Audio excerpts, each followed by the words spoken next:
तो बच्चों, कैसे हैं आप लोग? आशा करते हैं कि आप लोग अच्छे होंगे, स्वस्थ होंगे और आप लोगों की तैयारी बेहतर चल रही होगी। आज के इस वीडियो में जो आपका यूपी पुलिस कांस्टेबल का एग्ज़ाम होने वाला है 23 अगस्त से 31 अगस्त, उसी के जनरल हिंदी के टॉप मोस्ट इम्पॉर्टेंट क्वेश्चंस को यहाँ पर डिस्कस करने वाले हैं। तो वीडियो काफ़ी इंपॉर्टेंट है आप लोगों के लिए, तो इस वीडियो को पूरा ज़रूर देखिए। वीडियो अच्छा लगे तो प्लीज़ वीडियो को लाइक और शेयर ज़रूर करें, और जो भी हमारे नए बच्चे हैं, जिन बच्चों ने चैनल को सब्सक्राइब नहीं किया है, तो प्लीज़ चैनल को सब्सक्राइब कर नोटिफिकेशन बेल ऑन करना ना भूलें। तो चलिए वीडियो को स्टार्ट करते हैं। गाइस, यूपी पुलिस कांस्टेबल की एग्ज़ाम डेट घोषित कर दी गई है। 23 अगस्त से 31 अगस्त के बीच में एग्ज़ाम आयोजित किया जाएगा। आप लोगों के पास सिर्फ और सिर्फ 8 दिन शेष हैं। तो आज मैं आप लोगों के लिए जनरल हिंदी के कुल 50 क्वेश्चंस लेकर आया हूं। अगर आप लोगों ने इन 50 क्वेश्चंस में 45 क्वेश्चंस के सही जवाब दिए तो आप लोग समझ लीजिएगा जनरल हिंदी की जो आप लोगों की तैयारी है वो काफ़ी हद तक अच्छी है। तो खुद से प्रयास कीजिएगा इन सभी क्वेश्चंस के आंसर देने का। 2 से 3 सेकंड के बाद मैं आंसर क्लियर कर दूंगा। सेशन को शेयर कर दीजिए एक बार आप लोग, और वीडियो को लाइक कर दीजिए। पहला क्वेश्चन देखेगा, बिनु पग चले सुने विनु काना, कर विनु कर्म करे विधि विधि नाना। इसमें कौन सा अलंकार होगा? विरोधाभास अलंकार, विषयोक्ति अलंकार, विभावना अलंकार, विसंगति अलंकार। तो यहां पर कौन सा अलंकार होगा? तो यहां पर हो जाएगा विभावना अलंकार। क्यों होगा? क्योंकि बिना कारण के कार्य हो रहा है यहां पर, इसलिए यहां पर बिना कारण के कार्य होने के कारण यहां पर विभावना अलंकार हो जाएगा। तो सी ऑप्शन जो है ये बिल्कुल सही हो जाएगा। नेक्स्ट क्वेश्चन देखेगा, अधोलिखित में से कौन पश्चिमी हिंदी की बोली नहीं है? बुंदेली, ब्रज, कन्नौजी, बघेली।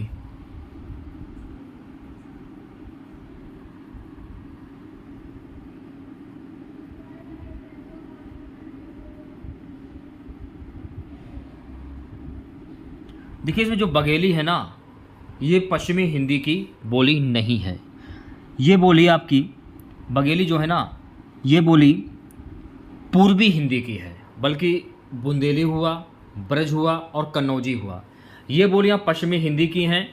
लेकिन जो बघेली है ना, बघेली बघेली पूर्वी हिंदी की बोली है। तो ये आपको ध्यान में रखना है। नेक्स्ट क्वेश्चन देखेगा, हिंदी भाषा के विकास का सही अनुक्रम क्या है? जल्दी से आंसर दीजिए सभी बच्चे। हिंदी भाषा के विकास का सही अनुक्रम होगा पाली, प्राकृत, अप्रवस, Hindi. Option number A correct हो जाएगा। अगला प्रश्न, हिंदी भाषा की लिपि क्या है? खरोष्टी, ब्राह्मी, देवनागरी, इनमें से कोई नहीं। हिंदी भाषा की लिपि कौन सी है? तो हिंदी भाषा की जो लिपि है ये है देवनागरी लिपि। तो ऑप्शन नंबर सी जो है ये बिल्कुल करेक्ट हो जाएगा। सुगा, नेक्स्ट क्वेश्चन, निम्नलिखित में से कौन सी मानक भाषा नहीं है? अंग्रेजी, हिंदी, उर्दू, अवधी। निम्नलिखित में कौन सी मानक भाषा नहीं है? तो देखिए, अवधी जो है ना, अवधी ये मानक भाषा नहीं है। तो ऑप्शन नंबर डी जो है ये बिल्कुल सही हो जाएगा। गाइस, मैं आप लोगों को क्यों बोलता हूँ बीच बीच में कि वीडियो को लाइक कीजिए, वीडियो को लाइक कीजिए, वीडियो को लाइक कीजिए? मैं इसलिए बोलता हूँ कि हमारे चैनल पर वैसे भी व्यूज़ नहीं आ रहे। आप लोगों को पता होगा, मुश्किल से हमारे चैनल पर हर वीडियोस पर लगभग 200 व्यूज़ भी नहीं आ रहे हैं। अगर 200 व्यूज़ भी आते तो उस पर 20 भी लाइक आप लोगों के नहीं आ रहे हैं। अगर 200 व्यूज़ आते हैं तो लाइक की संख्या 50 से 60 होनी चाहिए। वहीं ओनली 20 लाइक भी नहीं आ रहे हैं, मुश्किल से 10 से 12 लाइक आ रहे हैं आप लोगों के। तो सभी बच्चों से रिक्वेस्ट है कि आप लोग वीडियो को लाइक किया करें ज़्यादा से ज़्यादा, और वीडियो को शेयर किया करें, क्योंकि एग्ज़ाम बहुत ही करीब है, निकट है। सपोर्ट कीजिए आप लोग, क्योंकि आप लोगों की सपोर्ट की हमें बहुत ही ज़्यादा ज़रूरत है। आपका जो एक लाइक आता है उससे हमें बहुत ही ज़्यादा मोटिवेट मिलता है और मन करता है कि और भी वीडियोस बनाऊं।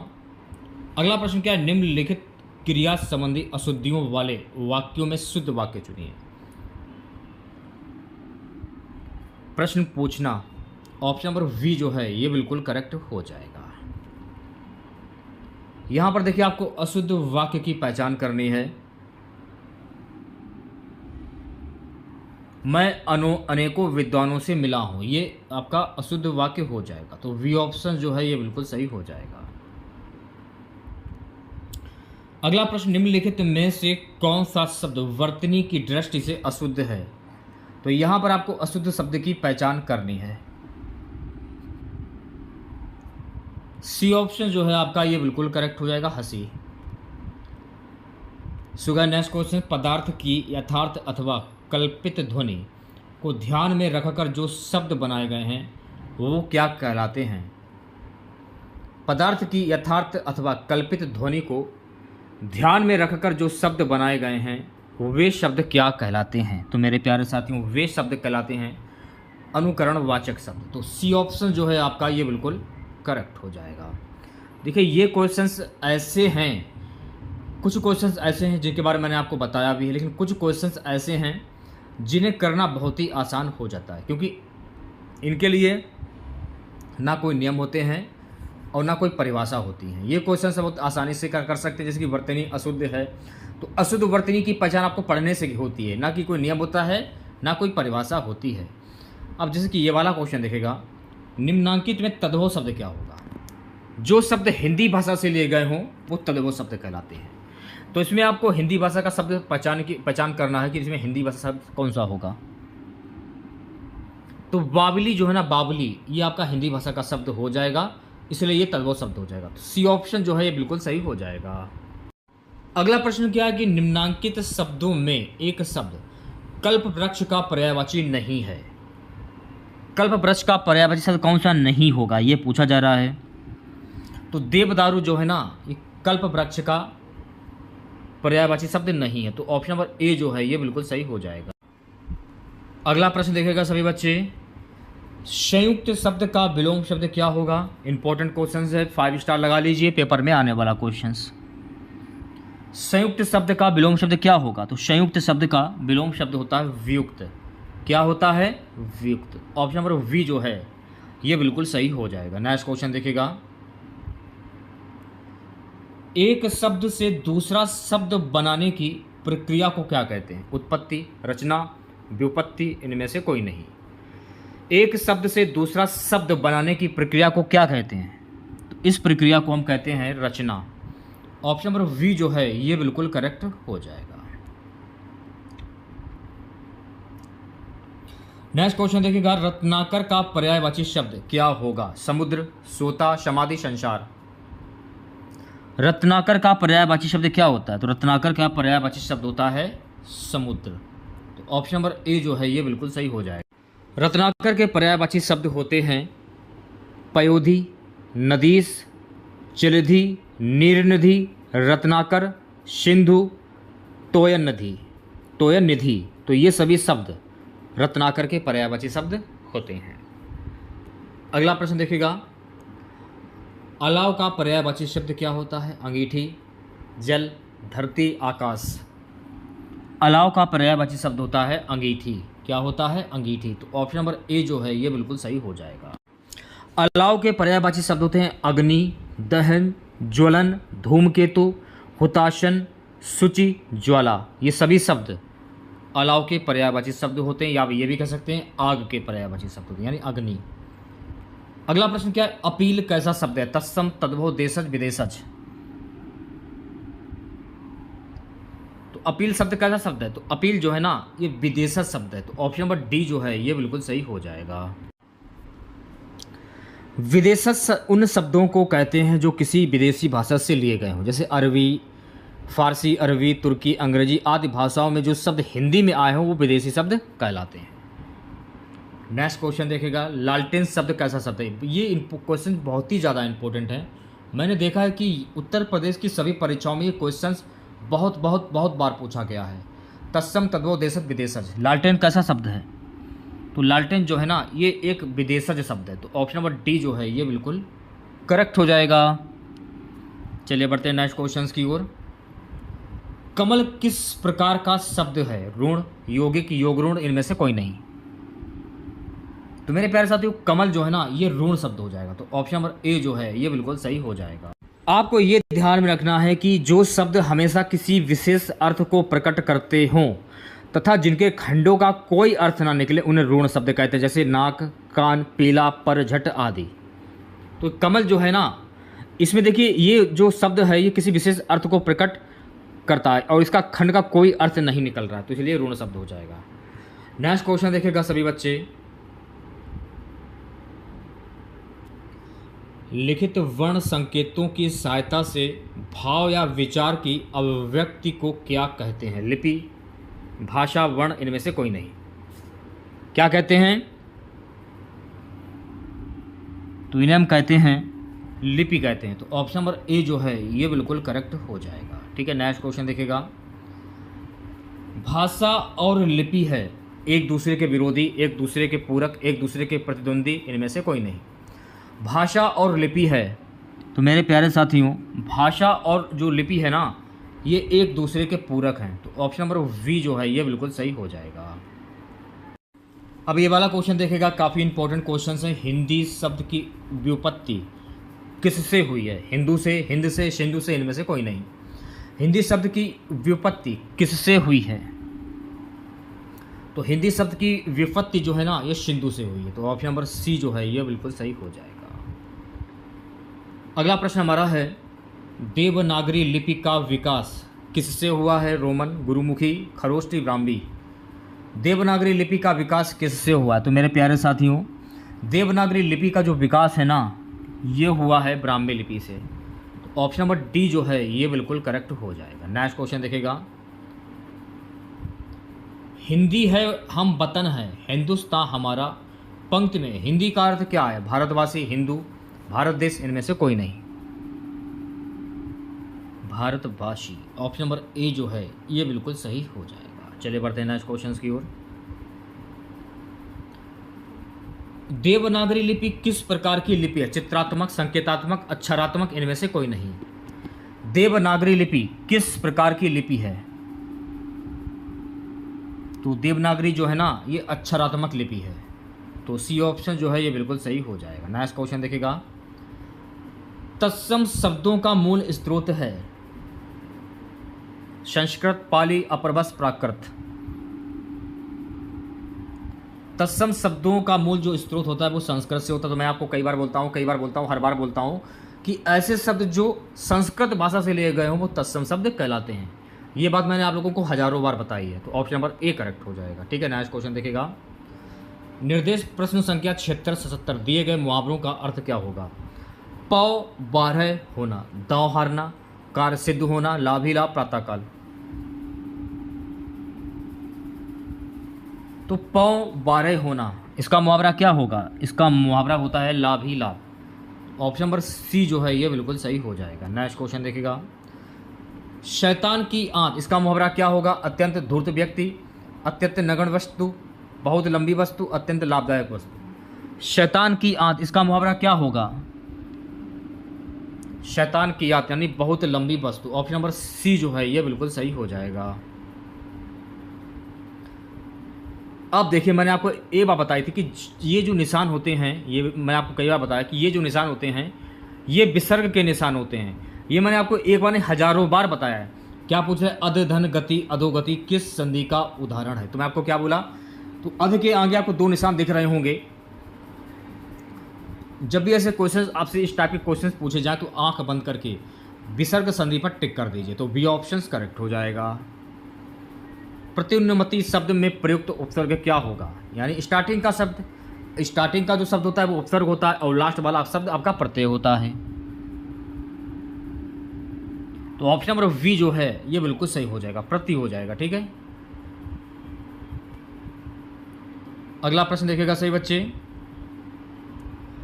कृत प्रत्यय किन शब्दों के साथ जुड़ते हैं? संज्ञा के अंत में, सर्वनाम के अंत में, विशेषण के अंत में, क्रिया के अंत में। कृत प्रत्यय किन शब्दों के साथ जुड़ते हैं? क्रिया के अंत में। तो ऑप्शन नंबर डी जो है ये बिल्कुल सही हो जाएगा। ठीक है, नेक्स्ट क्वेश्चन देखिएगा। अगला प्रश्न क्या है कि वर्ण किसे कहते हैं? ध्वनि को, शब्द को, छंद को, इनमें से कोई नहीं। वर्ण किन्हें कहते हैं? वर्ण कहते हैं इनमें से कोई नहीं। ऑप्शन नंबर डी जो है ये बिल्कुल सही हो जाएगा। सो गाइस नेक्स्ट क्वेश्चन देखिएगा, अनुनासिक का संबंध होता है केवल नाक से, केवल मुंह से, नाक और मुंह दोनों से, इनमें से कोई नहीं। अनुनासिक का संबंध होता है नाक और मुंह दोनों से, तो सी ऑप्शन जो है बिल्कुल सही हो जाए। अच्छा ये बताइए अनुनासिक वर्ण कौन कौन से होते हैं? डा से डलिया, ये मैंने आपको कई बार बताया, फिर से मैं आपको बता रहा हूँ। या हो गया, ड़ा खाली, माँ हो गया और ना हो गया। ये सभी शब्द अनुनासिक वर्ण होते हैं और कुल ये 5, इनकी संख्या 5 होती है। अगला प्रश्न क्या है कि अनुनासिक व्यंजन कौन कौन से होते हैं? वर्ग के प्रथमाक्षर, वर्ग के तृतीयाक्षर, वर्ग के चतुर्थाक्षर, वर्ग के पंचमाक्षर। तो जस्ट अभी मैंने आप लोगों को बताया कि अनुनासिक व्यंजन होते हैं वर्ग के पंचमाक्षर, यानी इनकी संख्या कितनी होती है? 5 होती है, अभी मैंने आपको बताया है। तो डी ऑप्शन जो है ये बिल्कुल करेक्ट हो जाएगा।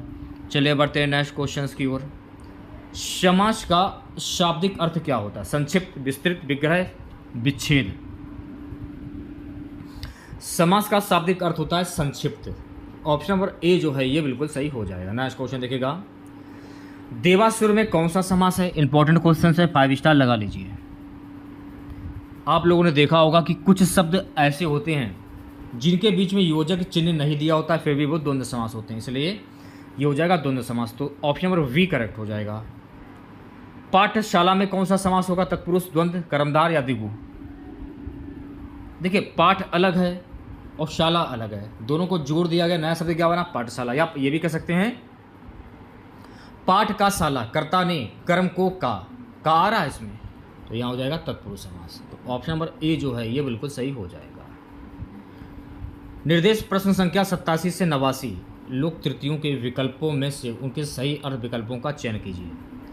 छछूंदर के सिर में चमेली का तेल, इसका मुहावरा क्या होगा?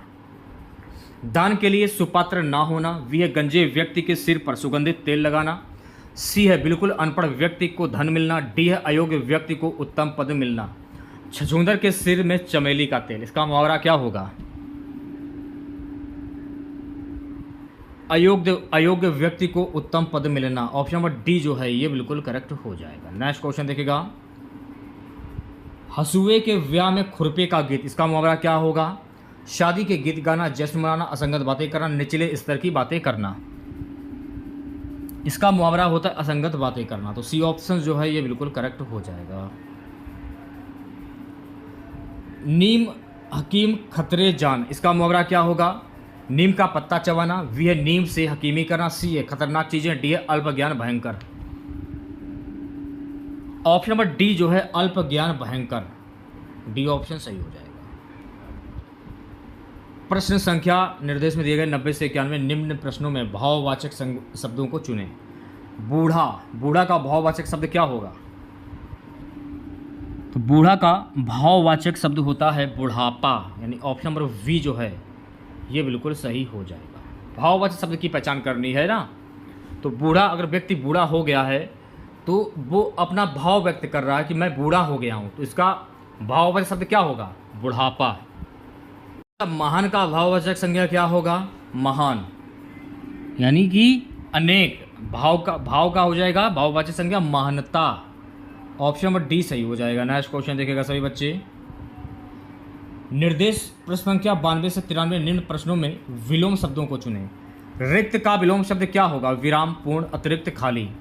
रिक्त का विलोम शब्द क्या होगा? तो रिक्त का विलोम शब्द होता है मेरे प्यारे साथियों पूर्ण। ऑप्शन नंबर वी जो है ये बिल्कुल सही हो जाएगा। विशेष का विलोम शब्द क्या होगा? सामान, समान, सामान, रागी। विशेष शब्द का विलोम शब्द क्या होता है? तो विशेष शब्द का विलोम शब्द होता है सामान्य। ऑप्शन नंबर सी करेक्ट हो जाएगा। चलिए अब बढ़ते हैं नेक्स्ट क्वेश्चन की ओर। निर्देश प्रश्न संख्या 94 से 95 निम्नलिखित वाक्यों में अशुद्धियों को छांटिए। यहाँ पर आपको अशुद्ध वाक्य की पहचान कर तुलसीदास ने अवधी भाषा में अनेकों ग्रंथ लिखे। अवधी भाषा में ऑप्शन नंबर वी जो है ये बिल्कुल सही हो जाएगा, ये अशुद्ध वाक्य हो जाएगा। ठीक है, अगला प्रश्न देखिएगा, लोग यूं ही अक्सर बेकार की बातों में समय बर्बाद करते हैं। अक्सर बेकार की, ऑप्शन नंबर वी करेक्ट हो जाएगा।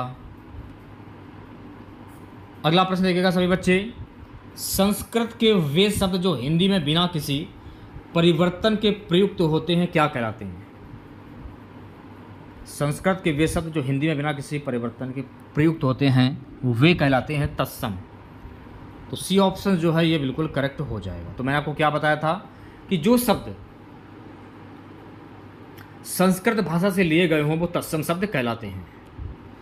अनुरक्त का विलोम शब्द क्या होता है? आरक्त, विरक्त, निरक्त, आसक्त। अनुरक्त का विलोम शब्द होता है विरक्त। ऑप्शन नंबर वी जो है ये बिल्कुल करेक्ट हो जाएगा। ठीक है। निम्न में से किस समूह में सभी शब्द तत्सम हैं? आंसर हो जाएगा ऑप्शन नंबर ए, शर्करा, पवन, ज्येष्ठ, अग्नि। ये ऑप्शन सही हो जाएगा। ठीक है। नेक्स्ट क्वेश्चन देखिएगा, किस समूह के सभी शब्द यौगिक हैं? रसोईघर, अनपढ़, पुस्तकालय, राजमहल। ऑप्शन नंबर वी जो है ये बिल्कुल सही हो जाएगा। लास्ट क्वेश्चन रहेगा आज का हमारा, किस समूह के सभी शब्द विदेशी हैं? किताब, सिनेमा, संतरा, ये सभी शब्द विदेशी शब्द हैं। तो ऑप्शन नंबर ए करेक्ट हो जाएगा। तो ये थे आपके यूपी पुलिस कांस्टेबल के जनरल हिंदी के कुल 50 क्वेश्चंस। ठीक है।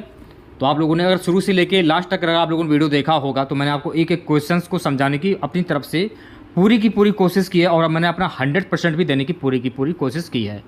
तो अब बारी आती है वीडियो के लाइक करने की। मैं देख रहा हूँ आप लोग वीडियो को लाइक नहीं करते हैं, तो सभी बच्चों से हाथ जोड़कर विनम्र निवेदन है कि अगर आप लोगों ने अभी तक वीडियो को लाइक नहीं किया तो लाइक करें, शेयर नहीं किया तो शेयर करें, चैनल को सब्सक्राइब नहीं किया तो चैनल को जरूर सब्सक्राइब करें। तो चलिए मिलते हैं नेक्स्ट वीडियो के साथ। जय हिंद, जय भारत।